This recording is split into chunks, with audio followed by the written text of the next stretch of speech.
Today we are going to discuss about the Bohr's model of hydrogen. In 1913, Bohr given his famous model for the hydrogen atom, in which he explained the structure of the hydrogen atom as well as the spectral lines produced by the hydrogen atom. So what he did, that he started from the Rutherford's model. Actually, the Rutherford model has some drawbacks. Let's first of all discuss about the drawbacks of the Rutherford model, from where the Bohr started his work. So let's talk about the drawbacks of Rutherford model. So there were the two drawbacks in the Rutherford model. So the first drawback of the Rutherford model, that he said the electrons around this positively charged nucleus moves in a circular orbit, and from the classical theory as well as from the electromagnetic theory, we know that whenever some charge moves in an accelerated motion, it radiates energy. So this electron, when it moves in this circular orbit, has a continuous acceleration, which is the centripetal acceleration, and when it continuously moves in a circular orbit, it should continuously radiate energy. And if it continuously radiate energy, then its energy should reduce with the time. So slowly the radius of the electron should shrink, and after some time electron have to collapse into the nucleus, and the atom will collapse. But it was not happening in the reality. That was the first drawback of the Rutherford model, which he could not explain. And if we talk about the second, Rutherford told that electron can exist in any of the orbits. So according to the electromagnetic theory, if electron can exist in any of the orbit, then it should emit the radiation of continuous frequency. It should emit the radiation of continuous frequency of all the frequencies. But in reality, the atom radiates the frequency of certain fixed values, which is not explained by the Rutherford model. So to define and explain all this, in 1913, Bohr came and he given his famous Bohr's model of hydrogen, or Bohr's model of atom. So what he did, he started with the Rutherford model, taking nucleus, positively charged nucleus, as the center of the atom and electrons revolving around them in a circular orbit, like this. This is the velocity of electron, this is the electron, and this is the positively charged nucleus.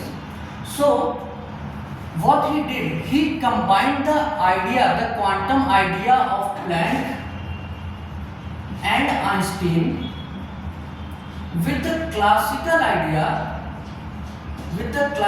idea of uniform circular motion. Because here, as we can see, that there is a positively charged nucleus and electrons revolve around it in the circular orbit.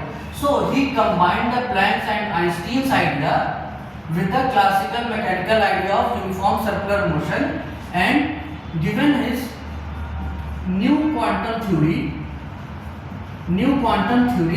which made the very clear picture of the atom, where there is a nucleus and the revolving electrons. So his Bohr model was completely based on the three pillars. The Bohr model was completely based on the three pillars, and these three pillars was called three postulates of the Bohr's model. Okay, so we will now discuss all the three postulates in detail one by one. So let's talk about the postulate 1. Postulate 1. So what he said in the postulate 1? In the postulate 1, he said that in every atom there is a positively charged nucleus and the electrons revolve around this nucleus in the circular path.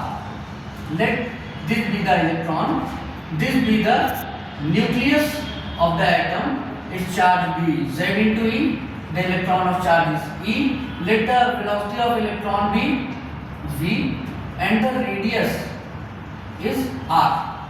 So we know that whenever a particle moves in a circular path, there is always a centripetal force. So the centripetal force here to the electron is provided by the positively charged nucleus. So we can write that the centripetal force of electron, which is provided by the electrostatic force of attraction between the nucleus and the electron. We can write this as centripetal force as 1 by 2 mv square is equal to 1 upon 4 pi epsilon naught Ze into E upon R square. So this was the first postulate of the Bohrs model. Now let's talk about the postulate 2. In the postulate 2, he said that electron will revolve only in those orbits in which orbit the angular momentum of the electron is an integral multiple of h upon 2 pi. What he said? He said that if there is a positively charged nucleus and these are the orbits, then electron will revolve only in those orbits where angular momentum of electron, like this is the electron and this is the angular momentum of electron, is the integral multiple of h upon 2 pi. If v is the velocity of electron and r is the radius of the electron, then we can write this as m v r is equal to n h upon 2 pi. This equation was called quantum condition. And this condition, and due to this condition, it limits the permissible number of orbits. According to this condition, we will decide how many orbits can be come into existence, and this number n is called quantum number. And it can be 1, 2, 3 and so on. This was the second postulate of the Bohrs model. Again, let's talk about the third postulate of the Bohrs model.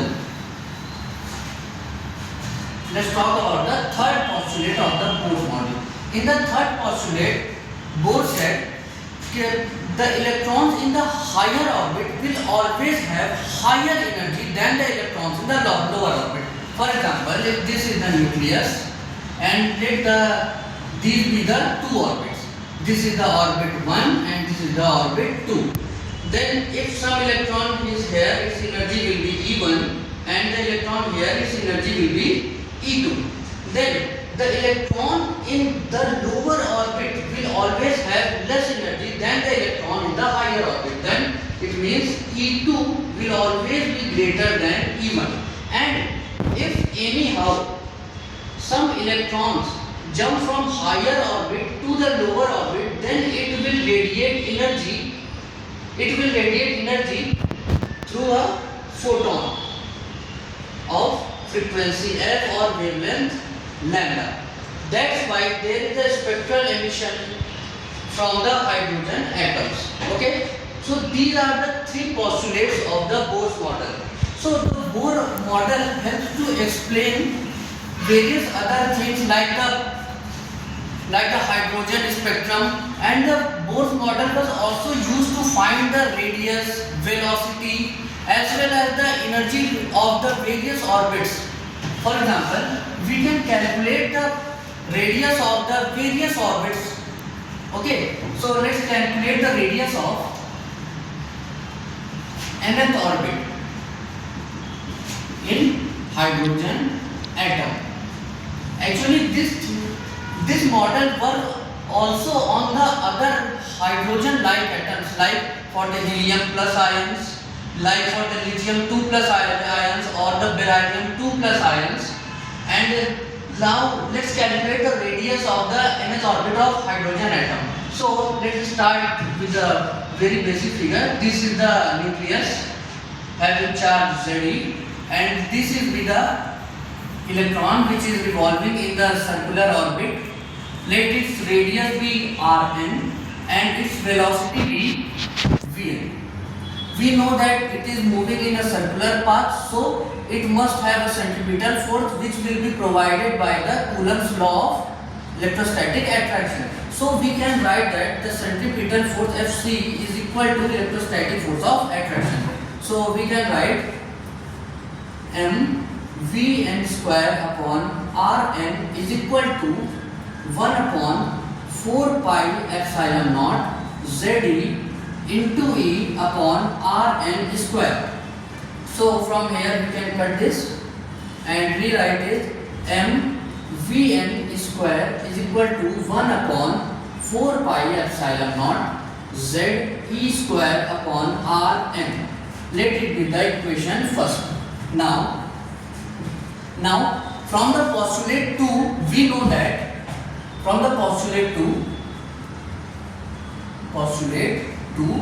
we know that mvn Rn is equal to nh upon 2 pi, where h is our Planck's constant. So from here we can get the value of Vn, that is Vn is equal to nh upon 2 pi mRn. This is the equation second. Now we will put this value of Vn in the equation second. Now let's put second in first. What we will get? We will get m into Vn, that is nh upon 2 pi m Rn whole square is equal to 1 upon 4 pi epsilon naught Ze square upon Rn.